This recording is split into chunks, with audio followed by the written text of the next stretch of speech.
Bueno, el primer imperio del que les voy a platicar va a ser Egipto. Egipto fue uno de los principales aportadores, además de ser el primero, ya que eran sus primitivos quienes organizaban sus actividades de caza y agricultura usando su astucia e inteligencia para todas estas actividades. Desde sus inicios siempre existió un líder, quien era el encargado de tomar las decisiones, ejercía su autoridad, mandaba sobre sus subordinados y es de aquí de donde nacen las jerarquías. Ese líder por lo general siempre es el faraón o los subordinados del faraón que venían siendo más bien como los sacerdotes, personas de la digna confianza del faraón. La economía de este imperio se basaba principalmente en el río Nilo. Este le sustentaba de agua potable, lo cual favorecía muchísimo a la agricultura. Cuando los campesinos empiezan a manejar sus cultivos, surgen las estratificaciones sociales, las cuales eran la conformación de grupos, ¿cómo les podría decir?, con criterios establecidos. O sea, ya puedan ser jerarquías o clases sociales. Y con estas estratificaciones sociales traen como consecuencia el surgimiento de los terratenientes, quienes eran las personas que poseían varias tierras situadas alrededor del río Nilo. Así fue como la ganadería y la agricultura fueron las principales fuentes de riqueza para Egipto. Retrocediendo un poco a lo que les comenté al principio de este video sobre el surgimiento de las jerarquías, Max Weber nos dice que los egipcios abrieron paso a la teoría de la burocracia, ya que esta se basa en una forma de organización humana donde el poder absoluto provenía de un solo líder, o sea, el faraón. El siguiente imperio es Grecia. Las aportaciones que dio Grecia a la administración fueron grandes y de hecho muchas de esas aportaciones aún prevalecen y fue gracias a sus filósofos como Sócrates, por ejemplo, quien utilizaba en la organización aspectos administrativos, lo cual separaba el conocimiento técnico de la experiencia, además de que se le conoce como el creador de la ética, ya que fue el primero que teorizó sobre los conceptos morales básicos. Platón nos habla sobre las aptitudes naturales de los hombres y de origen a la especialización de alguna rama en especial. Para Platón la ética y la política presentaban casi la misma cosa, pero con la diferencia de que se aplicaba al hombre y la otra, de que una, perdón, se aplicaba al hombre y la otra a la sociedad por separado. Dentro de las grandes aportaciones de Platón está la clasificación de las formas de gobierno, las cuales se dividen en 5 diferentes. Una de ellas es la aristocracia. La aristocracia es el gobierno de la nobleza o de la clase alta. La oligarquía es el gobierno de una sola clase social. La timarquía es el gobierno de los que cobran una renta, por así decirlo. La democracia pues es el gobierno del pueblo y finalmente tenemos a la tiranía, el cual es el gobierno de una sola persona. También Platón nos aportó la clasificación de las clases sociales, sobre las cuales se dividen en 3, y estas son oro, plata y cobre. La clase social de oro eran principalmente los gobernantes, la de la plata eran los guerreros y los soldados, y la del cobre eran los artesanos y los comerciantes. Aristóteles a su vez recalcó 3 de las formas de gobierno de Platón, solo que Aristóteles las llamó formas de administración pública.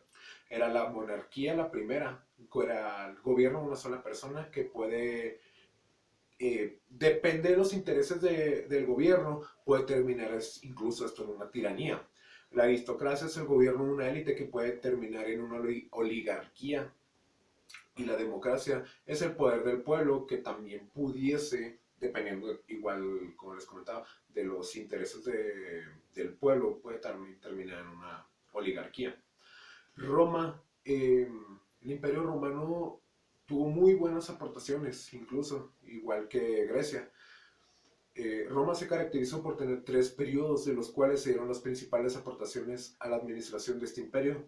Por ejemplo, la monarquía. Aquí el gobierno era el administrador, perdón, y la alta sociedad y el pueblo no intervenían para absolutamente nada. Y es de aquí donde se da el derecho romano, aspecto muy importante en la administración moderna, ya que es la base de la organización del Estado y de la reglamentación de las actividades y conductas de su sociedad. La república eran las actividades que eran un poco ya más organizadas, y fue aquí donde surgió la igualdad de derechos. Una de las principales aportaciones de este imperio fue la clasificación de las empresas en públicas, que era donde se realizaban las actividades de Estado.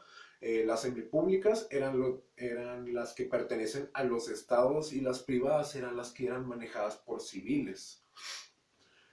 Y finalmente tenemos el periodo del imperio. En este último, el Estado alcanzó un nivel de organización autoritaria totalmente basado en las funciones que cada quien desempeñaba, además de que se originaron los gremios. Los gremios eran los espacios donde las personas aprendían un oficio. En la antigua Roma las transferencias económicas no eran por medio de dinero, no, sino de hecho eran los trueques o intercambio, también se le podían llamar intercambio, lo cual duró muy poco ya que las personas producían todo lo que ellos necesitaban y rara vez necesitaban algo que ellos no pudiesen producir. Después de esto ya llegó la invención de la moneda, la cual originalmente, era de oro y plata y su valor dependía del tamaño y peso de la moneda. Y por último tenemos el imperio chino. Las principales aportaciones durante este imperio fueron las reglas de dos filósofos chinos que no solo... Hubo muchos filósofos, en sí en realidad hubo muchos filósofos, pero hubo dos principales que nos hicieron aportaciones muy importantes a la administración. Y no solo administración, sino muchas ciencias. Estos dos filósofos eran Confucio y Chao. Confucio hizo cuatro reglas muy importantes que debemos de tener siempre en cuenta dentro de este campo de la administración. Los gobernantes deben estudiar los problemas para poder buscar la mejor solución a ellos. Otro es que mediante la ética profesional se atacarán los problemas siempre de manera objetiva y con imparcialidad.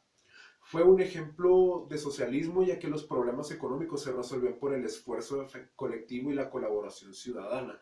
Y de aquí tal vez de donde nace el socialismo a partir de este imperio, el chino. En que el cerebro de quien gobierne no pare de trabajar. Ese era uno muy importante, una de las reglas muy importantes que tenía Confucio, ya que eh, el gobernante no debe de dejar de trabajar, pero a la vez debe de ser una persona noble y que no tenga ánimos de lucrar para sí mismo. Por otra parte, las reglas de Chou, la primera era organizar al gobierno antes de administrar al pueblo. Chou pensaba que antes de manejar un estado, el gobierno debía organizarse internamente. La segunda regla de Chou era definir las funciones para, ¿cómo les podría decir? Definir claramente los objetivos para ahorrar tiempo y mejorar la productividad, hacer las cosas en menos tiempo y mejorar sus ingresos o ya sea pues lo que producían, digamos, desde la ganadería, desde la agricultura, hasta el mismo ejército que ellos tenían. La cooperación o el trabajo en equipo era muy importante ya que les permitía conseguir mejores resultados. La eficiencia de sus procesos son solo, ¿cómo les podría decir? Son los procesos buenos que se consiguen de resultados buenos. Haz las cosas bien, vas a tener buenos resultados. Todos sabemos eso.